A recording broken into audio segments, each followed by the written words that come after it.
Well, I'm here today with Hall of Fame pitching coach Ray Korn.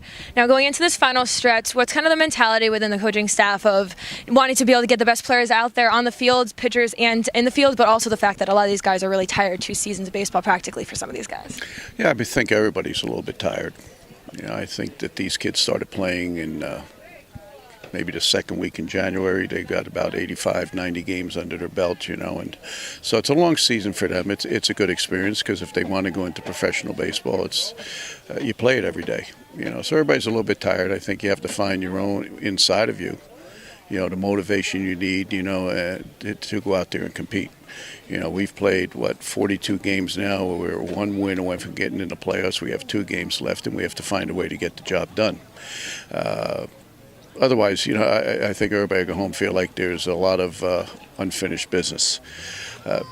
As terms of the players, being tired, yeah, but I mean being short of players. We have 2 left-handed hitters, in our outfield that are not playing right now. One had to go home, and the other one's got an elbow issue from an injury yesterday in Harwich. So that you're taking 2 left-handed hitters out of the lineup and against a right-handed pitcher. So right then and there, you're at a deficit. In terms of the other things, I think we need some more hitting throughout the whole lineup. We can't rely on 2 or 3 guys to hit, and then when guys like Dylan Busby have a groin pull, and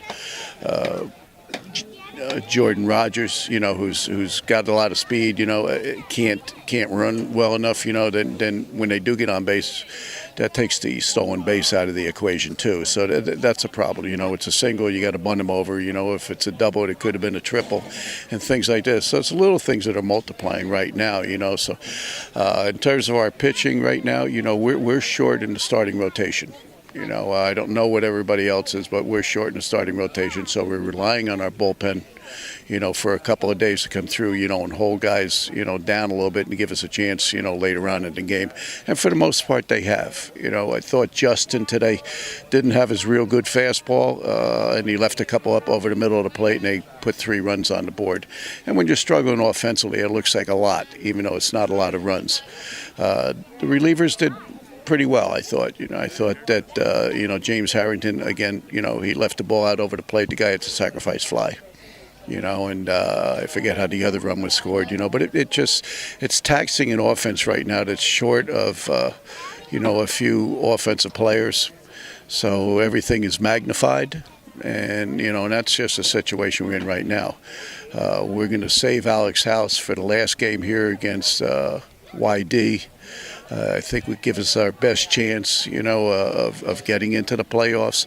It also gives some other guys a chance to rest, and then we'll try to load up in the bullpen with guys that we feel could get us into the playoffs next week. Two pitchers who have been kind of like new to the bullpen and have really been helping out, Dominic Alberto and Matt Nowotnik. What have you really been liking from them? What have you been seeing from them and helping them improve on from their first start, which was a little bit shaky, to they did a lot better today? I think they're starting to learn that the guys that were hitting in the middle of the lineup in the best schools that they pitched against during the college season, that's everybody in this league. The 9th hitter was probably the 3rd or 4th hitter in this college lineup, and you just can't throw a 92-mile-an-hour fastball down the middle and think that you're going to throw it by him, because you're not. They're too good, and if they couldn't hit that, they wouldn't be in the Cape Cod League. So they're learning to keep their fastball on the corners, keeping their breaking ball down, and every once in a while they make a mistake, the guy gets a base hit. But it's sort of a wake-up call, and it's a good experience for these guys here, because if we do need them in the playoffs to go in there and get an out, they're not going to be overwhelmed saying, well, this guy is a great player, he's an All-American, he's going to get drafted. It's just going to look at him and say, he's a good player, I have to make pitches, and if I make these pitches on him, I'm going to get this guy out. And I think that's the big thing that they're learning right now, is that they have to stay out of the middle of the plate with their pitches. You went out to talk to both Justin Lewis and Garrett Cave today on the mound during their outings. What did you really say to them out there to help them kind of calm down and finish out the innings? Well, I thought that Justin, was worrying a little bit too much about the runners. He was quick out of his lift, and it cost him velocity and location. I told him to slow down a little bit. He's throwing 86, 87. He's capable of 91, 92. And those 86 and 87s were getting hit. So what I tried to tell him is concentrate and focus on the hitter in Chris's glove and let us worry about the base runners, because I'll call the pickoffs from the dugout.